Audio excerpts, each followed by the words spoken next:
Algumas pessoas me perguntam se eu sou ateu. Gente, eu não sou ateu. Eu acredito sim no verdadeiro Deus, no Criador primordial. Eu só não sei explicar quem esse Deus de verdade é. E eu garanto que não é aquele forjado por ser humano nenhum. O escrito que privilegia um povo e esquece dos demais. Eu não acredito nesse Deus. Eu acredito no Deus que ele é o tudo e um todo. Eu não vou aqui entrar em detalhe porque nem eu sei explicar, mas eu sei que ele existe de alguma forma. Mas, senhoras e senhores, eu sigo muitos ateus. E eu acho os ateus muito mais coerentes nas suas falas, porque eles falam e provam, do que 99% daqueles que se dizem ser defensores de um Deus cristãos. Esses aí, quando eles não têm argumento, gente, sabe o que eles fazem? Eles te xingam e te lançam, obviamente, no inferno, né? Te chamam de herege, diz que você tá desviado, diz que você é o falso Messias, e sempre assim quando não tem argumento.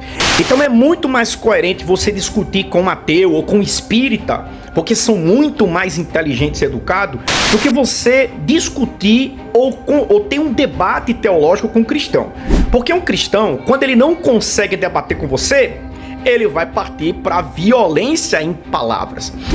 Então vamos lá, senhores. O vídeo que eu vou colocar aqui contém cenas um pouco fortes e é uma indignação de um dos ateus aqui do Brasil. É um cara que eu gosto muito, o professor Oswaldo Luiz Ribeiro. E, gente, eu admiro muito o seu trabalho. É um professor muito coerente.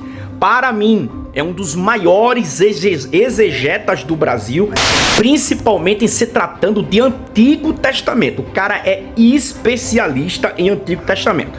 Porém, entretanto, gente, ele fez um tutorial que eu vou mostrar aqui para vocês, na concepção dele, indagando. E, gente, cá pra gente, na minha opinião, eu não sei nem o que falar diante de toda essa indagação dele. Assista aí. Se houvesse um Deus de fato, nenhum ser vivo comia outro. Um Deus que tivesse pensado criar criaturas que se devoram mutuamente é um degenerado. Ponto.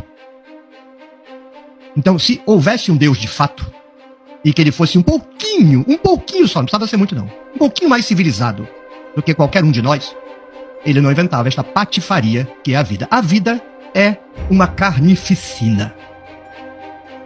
A vida é deplorável e lamentável.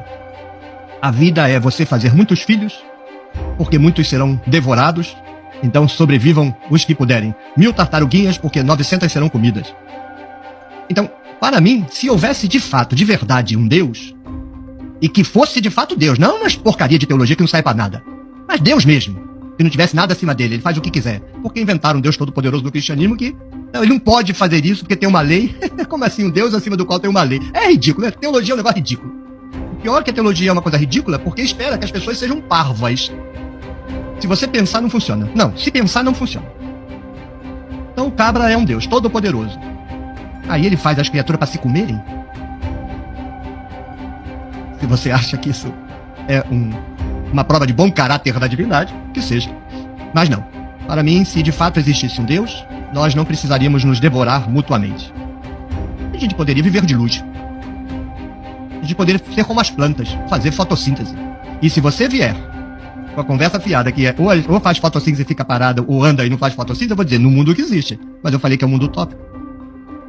Ou um Deus que fosse de verdade, não essas porcarias de livro, mas um Deus que fosse de verdade, não poderia fazer eu com um saquinho aqui do lado que faz fotossíntese? Botou um saco pendurado que faz filho, porque não bota um terceiro saco que faz fotossíntese? É um Deus, ele faz o que quiser. Aí você que está do outro lado, que se diz ser cristão, aí diz, ah não, mas isso aí é o pecado do homem. Gente, pelo amor de Deus, só imbecil pra pensar que esse Deus cristãos aí fez o homem sabendo que ele ia pecar. Não é onisciente. Se você dizer que ele não sabia, então esse Deus é burro. A Bíblia diz que ele é onisciente. Sabendo que o homem ia pecar e sabendo que depois do pecado do homem ia vir toda essa desgraça no mundo inteiro. Aí eu lhe pergunto, senhores, se um dia eu chegar diante do Criador primordial, a primeira coisa que eu vou perguntar a ele, igual a Ariano Suassuna, por quê? Por que de tudo isso? Por que de toda essa violência? Por que de toda essa carnificina? Seria a primeira coisa que eu iria fazer.